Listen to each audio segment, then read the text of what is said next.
الشعر والقاف والالحان شاشة طرب بعد بابياتي في مدح لي للفخر عنوان اللي لها دوم وقفاتي. هذي فهد فعلها برهان للطيب في كل الاوقات، شيخه كريمه وبنت احصان ومن الامهار لصلاتي. هذي فهد فعلها برهان للطيب في كل الاوقات، شيخه كريمه وبنت احصان ومن الامهار لصلاتي. شيخه لها بالمكارم شام تستاهل اجزال الابيات، بناتها كلهن غزلان في وصوف جميلاتي. هذه لطيفه حلاها جنان ام الفهد كالاميراتي، في مجده للحلا عنوان ام عبد الله شيخة الذاتي. واشواق فيها الحلا فتان ام خالد ست الحسيناتي، طيف القمر خدها لا بري من وصوفه جميلاتي. والجور هي وردة البستان وخدود وعيون خضراتي،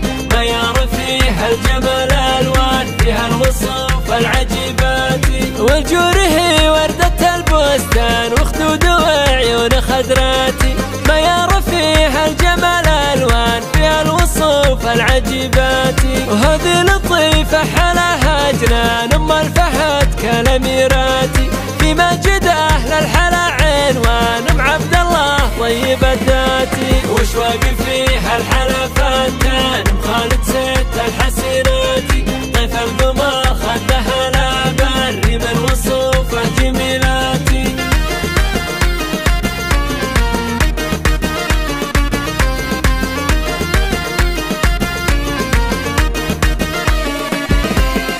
الشعر والقاف والالحان شاشة طرب بعد بابياتي، في مدح لي للفخر عنوان اللي لها دوم وقفاتي. هذي فهد فعلها برهان للطيب في كل الاوقات، شيخه كريمه وبنت احصان ومن الامهار لصلاتي. هذي فهد فعلها برهان للطيب في كل الاوقات، شيخه كريمه وبنت احصان ومن الامهار لصلاتي. شيخه لها بالمكارم شام تستاهل اجزال الابيات، بناتها كلهن غزلان في وصوف جميلاتي. هذه لطيفه حلاها جنان ام الفهد كالاميراتي، في مجده للحلا عنوان ام عبد الله شيخة الذاتي. واشواق فيها الحلا فتان ام خالد ست الحسيناتي، طيف القمر خدها لا بري من وصوفه جميلاتي. والجور هي وردة البستان وخدود وعيون خضراتي،